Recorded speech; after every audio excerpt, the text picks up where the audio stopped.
haven't got a palm yet, they're coming around. We have delivery service this morning.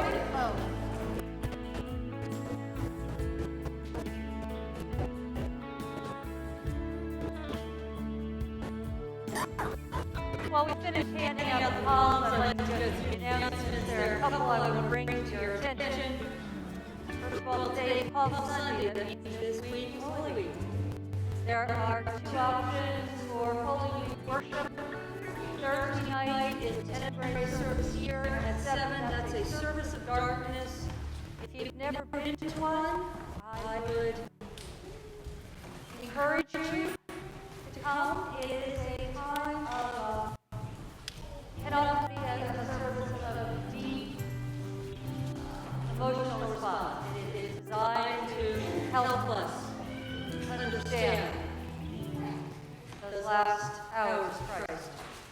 It's a noon service at Wesley Chapel on Good Friday. They are open to anybody. Please look at your schedule and see what fits. Next Sunday is Easter. We will be having communion. I want to say that up front. We do have enough of the individual communion element cups sets for everyone, anyone that comes. So you do not have to bring with you. We will have those. We're not going to pass common cups exposed to air bread, but we have the little individual servings. If you are more comfortable, bring your own, please do. Please do. But know that that will be available, and we will be having communion next week. It can be a little bit tricky to get in and out of, but they are the safest, cleanest way to do communion, especially a large group, while limiting the chance of contagion. Two things that are upcoming for the future: Methodism 101. There are some sheets back on the railing. It's a class, it's a series of discussions designed for anybody. New to the church, been here your whole life. Realize that you took confirmation a lot of years ago and there's not a whole lot you remember. Covering some really basic church history, liturgy, responsibilities of membership, questions and answers, social principles, a little bit of touch on everything. Nothing too boring or long-winded about any particular thing will go to class goes as far as questions and answers and issues. I would like you to take a minute and fill out one of the forms in the back and leave it in the offering plate so I have an idea of how many to count on. All the information is on that sheet. The other thing that we're trying to schedule upcoming is a confirmation class. Youth will be going into 7th grade next year, finishing up 6th grade, 13 years of age or so, or older, who have not been confirmed. If you are interested in that for your child, please fill in form also in the back for confirmation. It's got a lot of options for scheduling. I found the hardest thing with the confirmation class is finding the time that we can get all the kids together. It's just rough in our culture. So we have to start that with a who's available discussion, see what we can do. So I don't have exact dates for that. Methodism 101 will start on April 18th.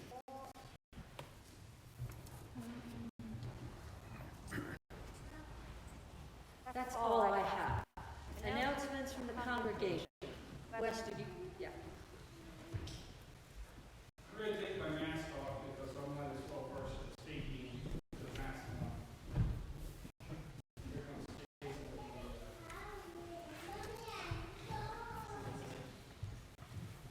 Our leadership council for the past couple months has been gathering some cost estimates to have some work done. So I'm giving you a heads up on what's going to be done. I don't have any dates at this point, but in the coming months, we're going to have an electrician come in. You'll see some new lighting put on the outside. They're going to pull some power for our second group to come in, which is going to put air conditioning in here. We have a contract to have air conditioning put in. The next thing you'll see is we're going to have some landscape work done out front here, and then where the driveway was torn up, we're going to have new blacktop put in, and then we're going to have the sanctuary painted, just the walls. We're not going to do the ceiling, but we're going to have that painted after we get the air conditioning in sometime after that. So that's just a quick heads up on what's coming down the road. Thank you. And what we plan to do to God's glory. Oh, one other thing. On the air conditioning, I'd like to do a call out to the McKendrick family. They've been very instrumental in us being able to do this. And a special thank you to them.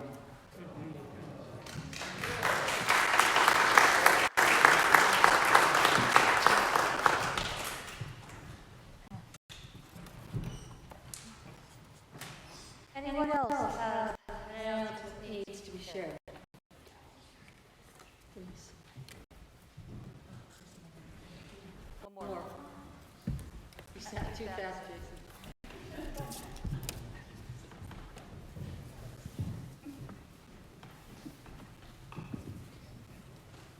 I just want to share a couple of things that are happening at Waynesboro Community and Human Services.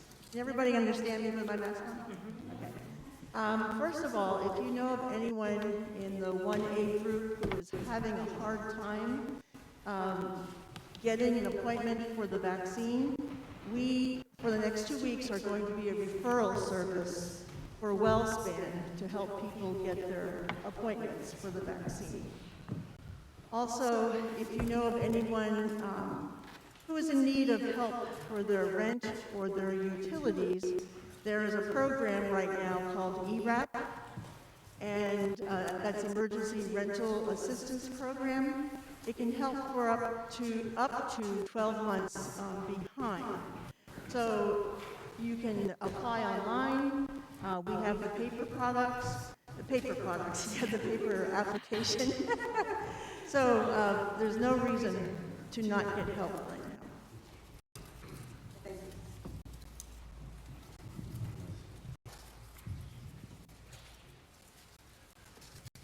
Anyone else?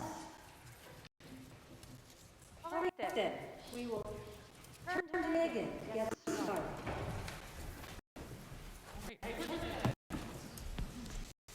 Open worship with a really rowdy song called Victory Chant. I'm going to sing the first line and then you're going to echo me. Linda's going to sing echoes with her. So let's rise and give Jesus all the praise and glory.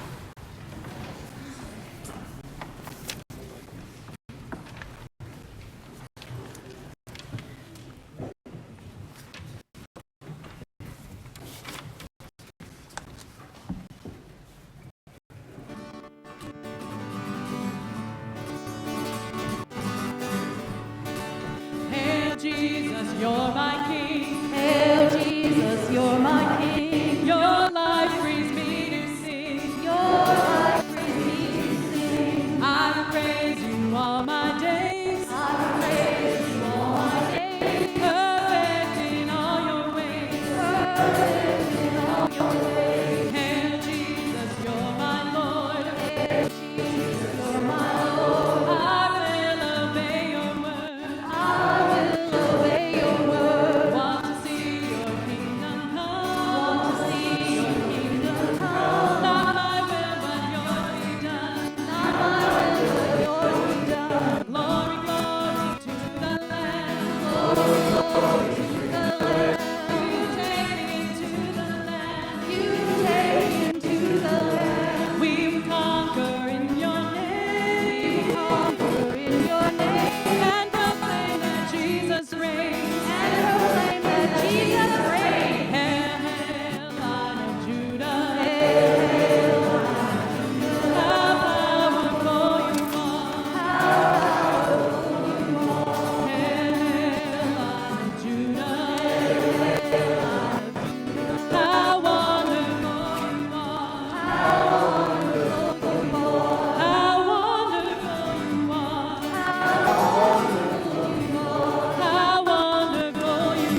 together in the opening prayer. God of righteousness, grant us your life-giving presence. Guide us in our time of worship, and remain with us as we step out into the world, that we may face injustice with courage and love. May we come to see that the end we seek is a society at peace with itself, a society that can live with its conscience.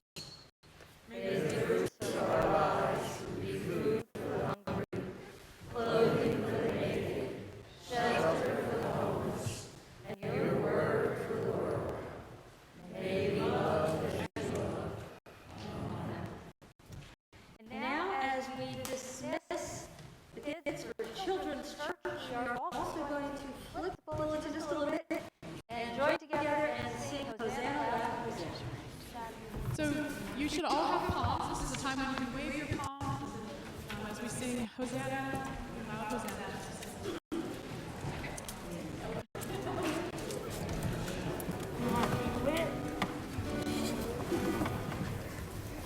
Yes, let's rise. Eric, thank you. Get your workout.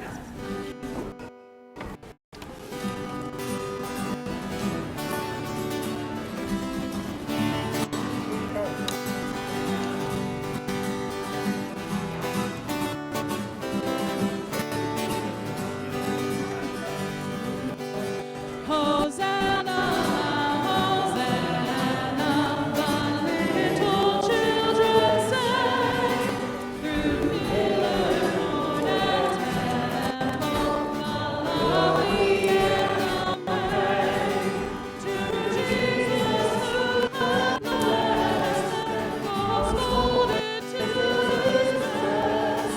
The children sang their praises, the sinless and the best. From all the lands they followed with an exalted crown, the victor comrades waving and chanting clear and loud.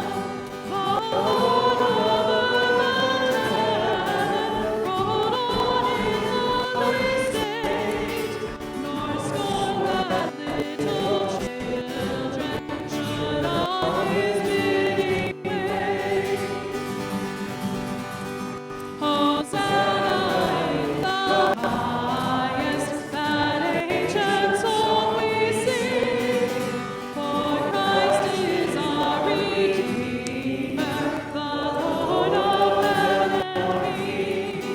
Oh, may we ever praise Him with heart and life and voice, and in His blissful presence eternally rejoice. You may be seated.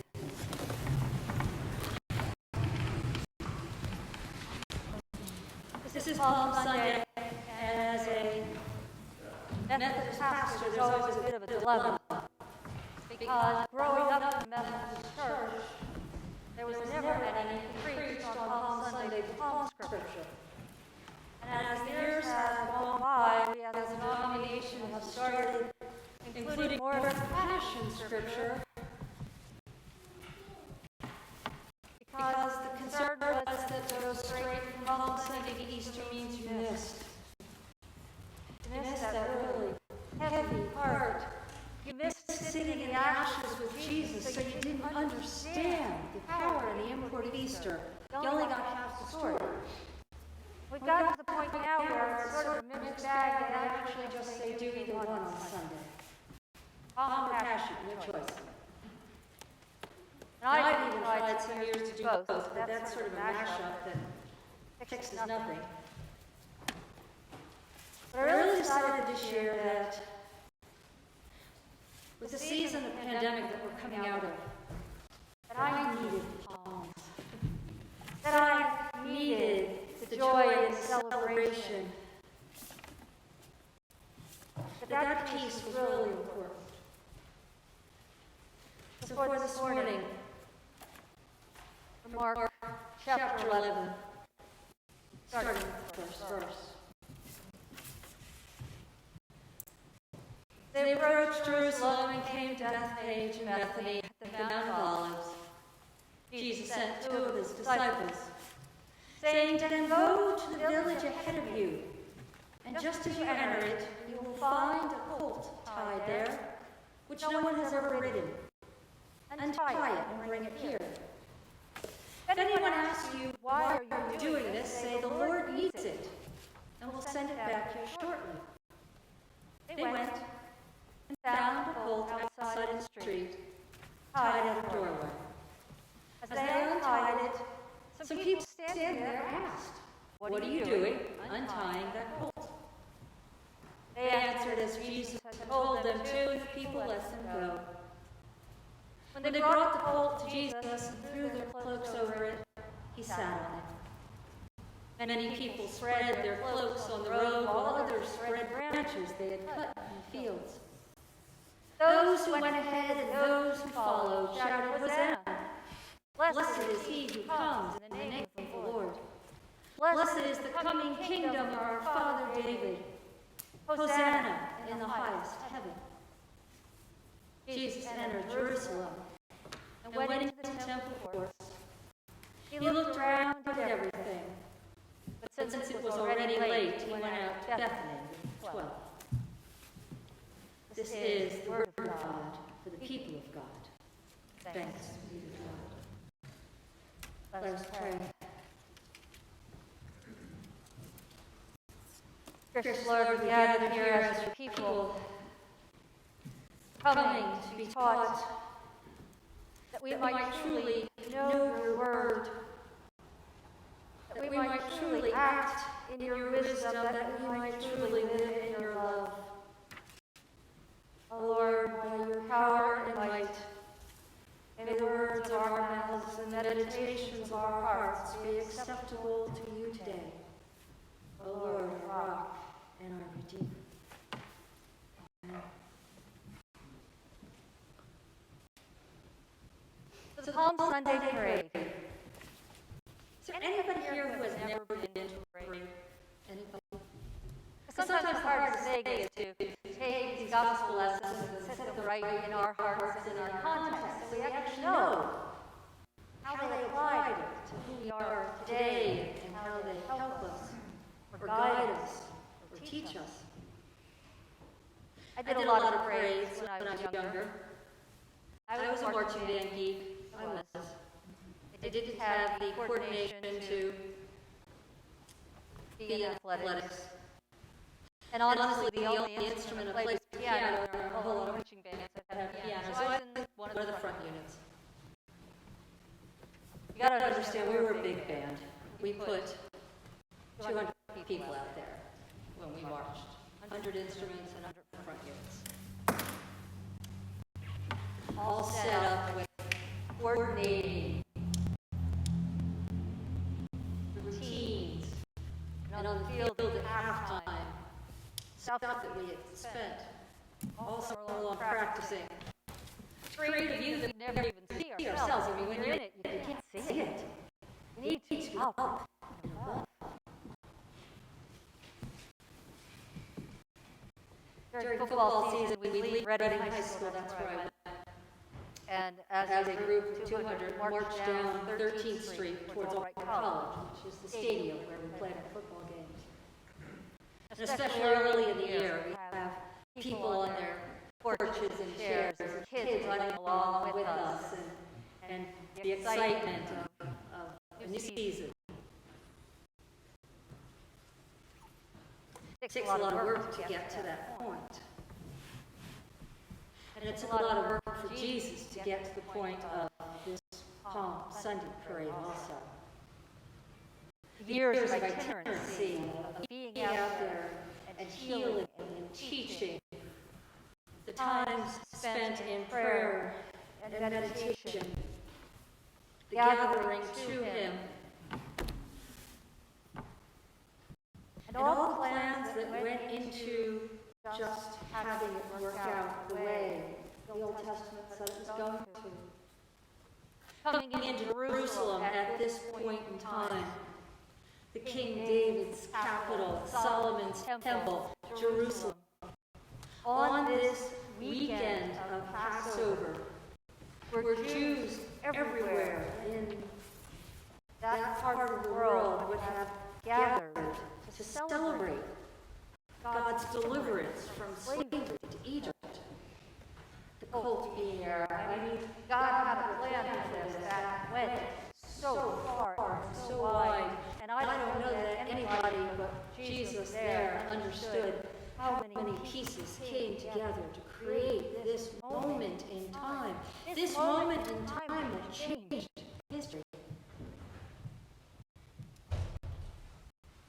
What also was going on, and that we can never forget, because I believe it's part of the story that we need to take to heart, is that Jerusalem has 4 gates. And while Jesus on his humble colt, with kids with palm branches and people with cloaks, simple cloaks, marched into Jerusalem, coming in what we believe is the West Gate, the big one, Roman legions. They also knew that this was a celebration of deliverance from slavery, and there's no way they wanted any of the Jews to think about deliverance from them, the Romans. Get a group of people together, and all of a sudden you can have rebellion strike up. And so Rome made sure there was no thought of that. Huge war forces, fit soldiers with armor and weapons, coming in a different gate. Both those things happening at one time. Gotta wonder, knowing what's going on in the city that day, how many running along the route had a little bit of anxiety, doubt, question. Because remember, the Jews are expecting a king. A king by the definition of might and power and war. How will Jesus take control from Romans? Will there be a war? Will we have to fight? What's next? Is there any chance we could lose? Think about if you are seeing that simple cult with a single man sitting on top, knowing that just at the other gate of the city is a Roman legion in full battle gear. Do you question? Do you worry? Is there an undercurrent of doom? Unfortunately, on a much simpler and less global level. I understand that too, because one of the problems being in marching band in Reading High School is that marching every football game had an undercurrent of doom because our football team stank. It did. We had a 3,000 student high school. I don't know how we could not ever feel a winning football team, but we didn't. You always knew going in there that no matter how much effort you put preparing for that Georgia halftime show, it was going to be bracketed by 4 quarters of lousy football. But our part in that parade was never great information. We didn't have to know what anybody else was doing, how any of the rest of it was going to work. We knew what steps we were supposed to take, where we were supposed to be, and what we were supposed to do, and we were tasked, never breaking, no matter what.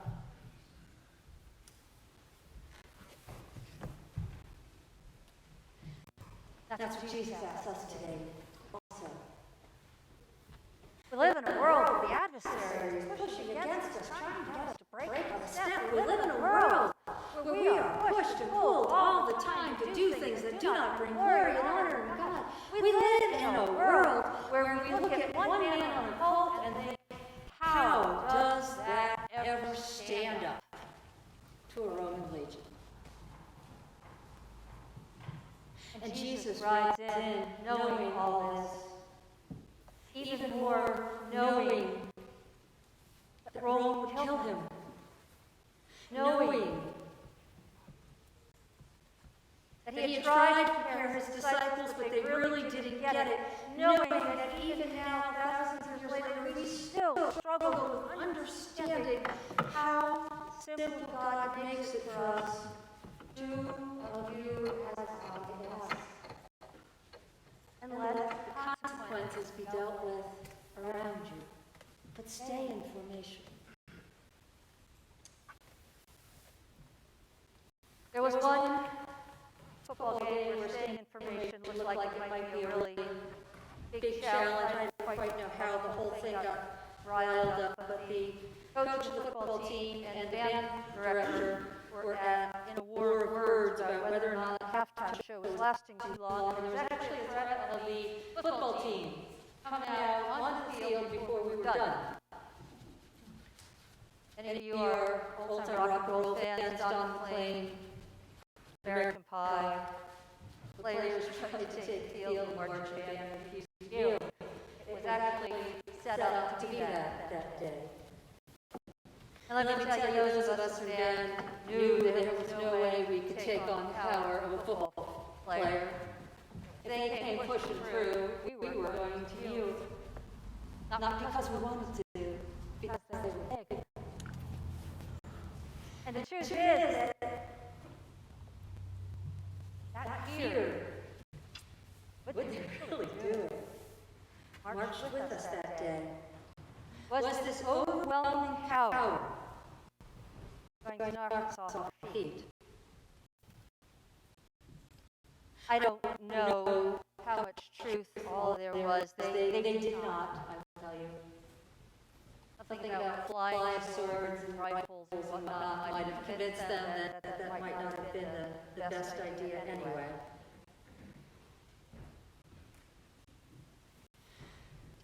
We need to take that piece of our faith that acknowledges that God has a plan that we can't save, that knows that powers of this earth cannot hurt who we are intrinsically inside, that teaches us to rely and trust and use it.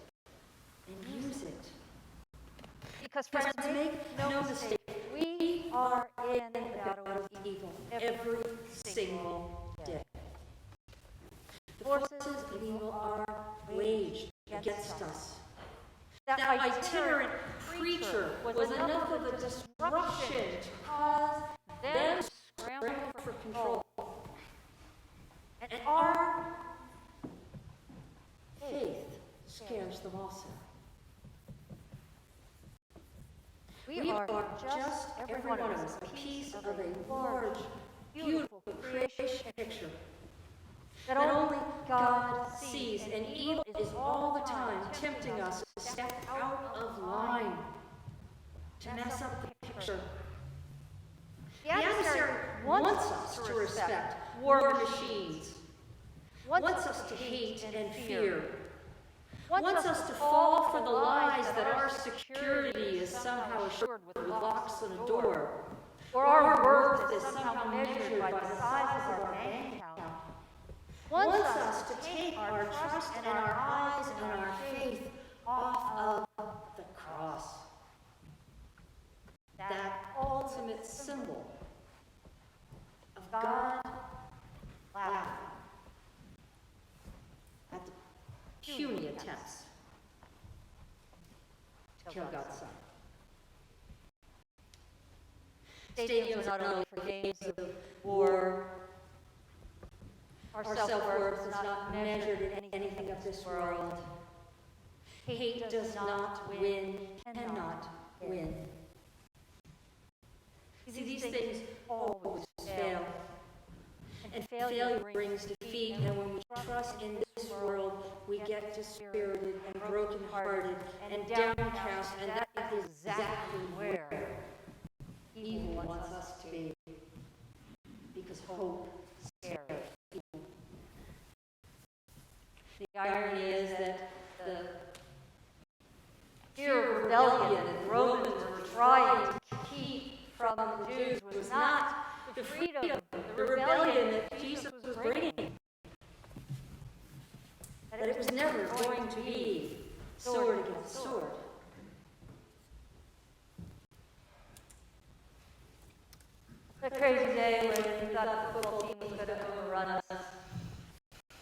matter was that we finished our performance, we were pretty proud of ourselves, everything went well. Football team finished the game and they lost sadly.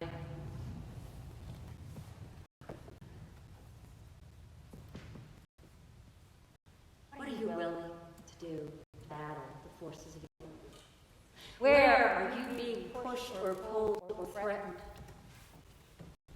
What makes you subject to giving in?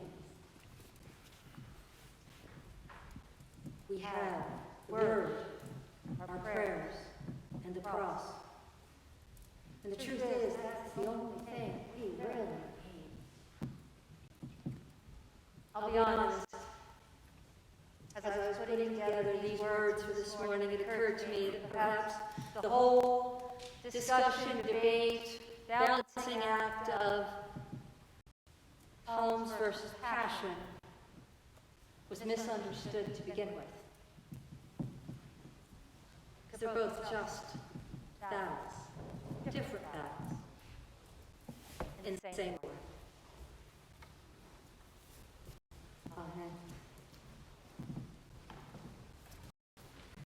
Now is the time when we as people gather together to, as community of God, lift our prayers together. Is there anyone here who has a prayer they would like to share before we go to God?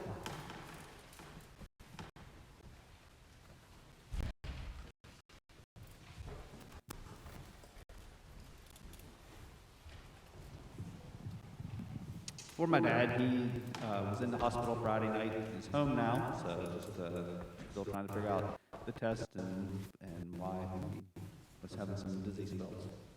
Prayers for my dad, Gene Nepper.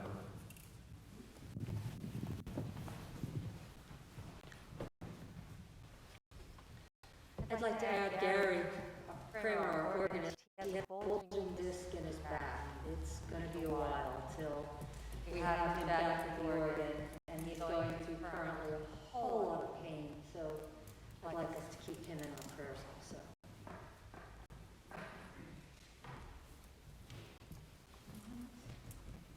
Let us bow our heads in prayer. Holy, eternal God, God of strength and wisdom, author of all creation, love of our lives, we turn to you today as your people, coming together with the hope that you've given us. We ask you, Lord, for your healing touch for all those in need.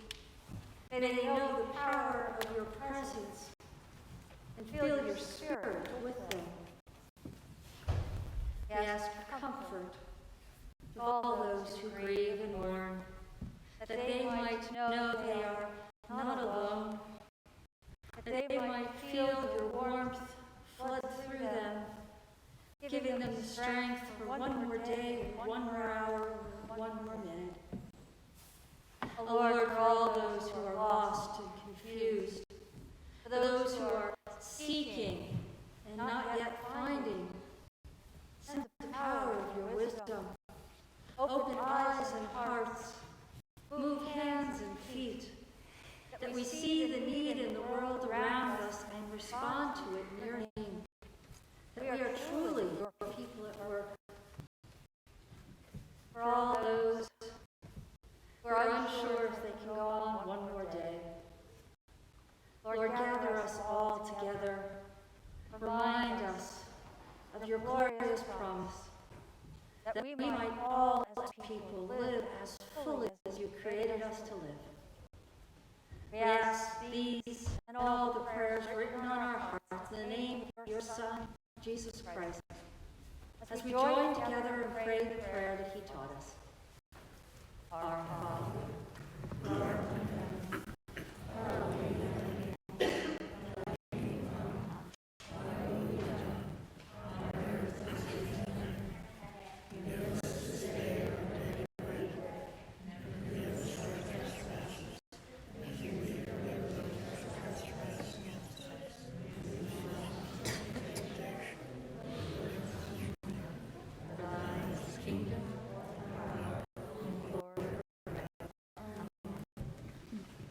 So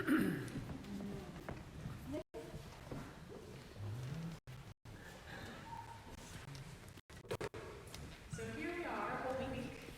Like Pastor Ken said, it's a dilemma. It's a good week, it's a hard week, all rolled into one. But without the death of Jesus, we wouldn't have his resurrection and our saving grace. So we're going to sing about, well, actually, I was going to share a verse from a song that's been in my heart this past week. It's one of my favorite songs, How Deep the Father's Love for Us. It's not in our hymnal, sadly, but this verse always just speaks to me. The second verse says, "Behold the man upon the cross, my sin upon his shoulders. Ashamed I hear my mocking voice call out among the scoffers. It was my sin that held him there until it was accomplished. His dying breath has brought me life. I know that it is finished." So let's rise and we're going to sing our last song. Not that one. Forever, the nails in your hands.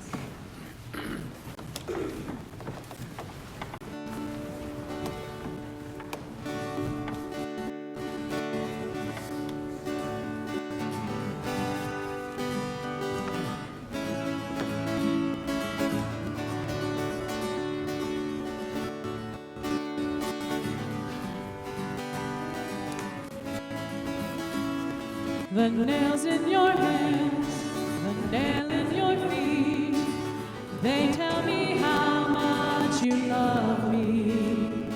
The thorns on your brow, they show me how you bore so much shame to love me. And when the heavens pass away, all your scars will still remain. And forever they will say how much you love me. Forever my love, forever my heart, forever my life is yours. Forever my love, forever my heart, forever my life is yours. The nails in your hands, the nail in your feet, they tell me how much you love me. The thorns on your brow, they show me how you bore so much shame to love me. And when the heavens pass away, all your scars will still remain. And forever they will say how much you love me. Forever my love, forever my heart, forever my life is yours. Forever my love, forever my heart, forever my life is yours. Forever my love, forever my heart, forever my life is yours. Forever my love, forever my heart, forever my life is yours. It's yours. Now, in the name of the Father, and the Son, and the Holy Spirit, we leave this place and go back out into a world. Hatred, stress, loveliness. Let us carry within ourselves that light of Christ, the light that shines in the darkness. Darkness cannot overcome. Go with God's peace, my friends. To God. Amen.